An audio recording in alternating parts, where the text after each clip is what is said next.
These are the best WTA tennis players to never win a Grand Slam. Truth be told, it is difficult to win a Grand Slam, and some of them came this close, but they just couldn't. Starting with Mary Jo Fernandez.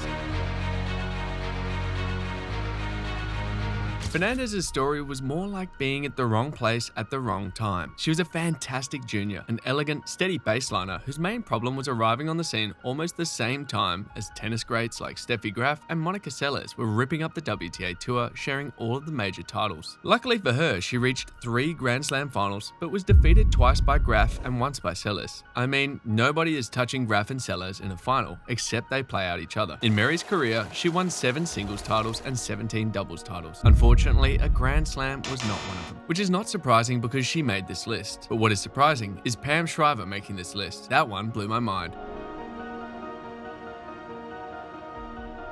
If there's anything Pam Shriver is known for, it's smelling a Grand Slam but not touching it. When Pam reached the US Open as a young player, it would have taken a courageous person to predict that she would complete her career without a Grand Slam singles championship. She was exceptional. However, the tall American was unlikely to play tennis simultaneously as Navratilova and Everett. She won 21 singles titles and 112 doubles titles, and 0 Grand Slams. Her nearest miss was the US Open final in 1978 when she lost to Chris Evert. She swiftly created a name for herself when she advanced to the semi-finals, defeating Everett's younger sister Jean. She had a good serve and volley with an unconventional forehand, frequently struck with side spin. Her finest moment came in the semi-finals when she defeated then world number 1 Martina Navratilova 7-6, 7-6. However, her opponent in the final was Everett, who had won the title the previous 2 years. Some believe it was a revenge match on Everett's part. Haha. If you think the Shriver story is sad, then how about Elena?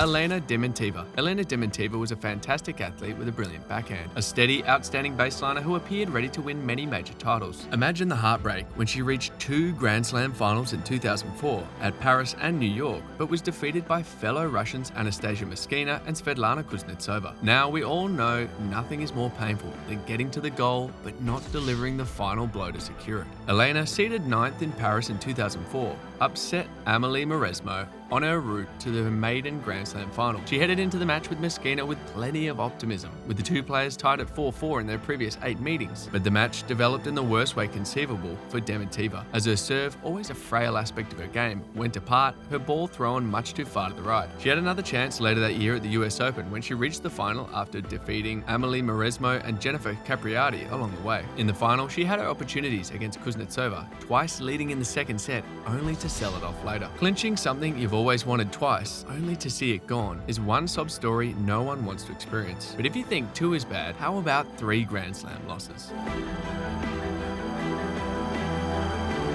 Dinara Safina, a hard-hitting Russian player with a strong serve and daring ground strokes, was another standout. She reached 3 Grand Slam finals, but could not play her best tennis each time. She is Marat Safin's younger sister. Her fiery temperament sometimes caused her problems. Though she lost her first Grand Slam finals to Ana Ivanovic, the tennis star at the French Open in 2008, and Serena Williams in the Australian Open final the following January, Safina's best opportunity for triumph came later in 2009. She came to Paris for the French Open as the world number 1 in 2009, after winning the championship in Rome and reaching the finals on clay in Madrid and Stuttgart that spring. She dropped only 5 games in her first 4 matches, and even though Kuznetsova had won the title some years ago, many thought Safina had a good chance. Everything was looking in her favour. However, she laboured through the match and ended with a double fault. In the final, she just wasn't good enough.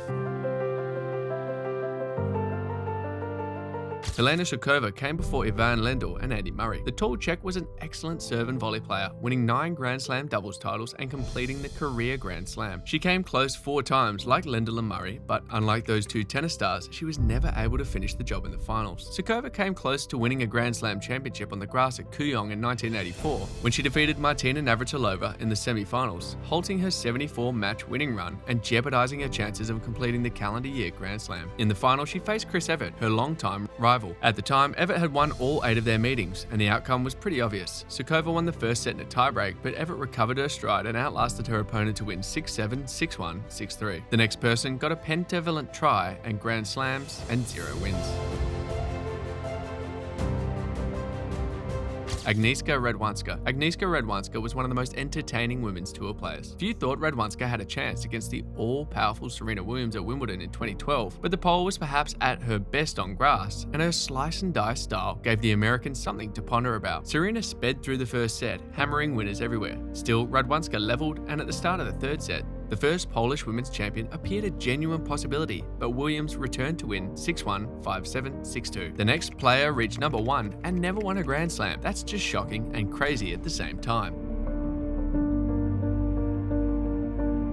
Jelena Jankovic. Before Novak Djokovic, Serbia had two ladies leading the way, Ana Ivanovic and Jelena Jankovic. But although Ivanovic won the French Open, Jankovic never won one of the big four, though she did reach the number 1 position in a career in which she had won 15 championships. Her nearest miss was in the 2008 US Open, where she lost to Serena Williams. Come on guys, it's Serena. There was no way she was beating her. When it appeared like Jankovic would finally win a Grand Slam and silence critics who said she was not worthy of being awarded number 1, she came across Serena Williams at the wrong time. Jankovic, who had previously reached the semi-finals in Australia and Roland Garros that year, was in top form and reached the final in New York, defeating Caroline Wozniacki and Elena Dementieva along the way. She earned 4 set points to force a tiebreaker, but Williams held on to win 6-4, 7-5 and reclaimed the top spot. It was Jankovic's final chance. She only made one more Grand Slam semi-final. If you think this is insane, the next player who is a volatile Russian baseliner will shock you.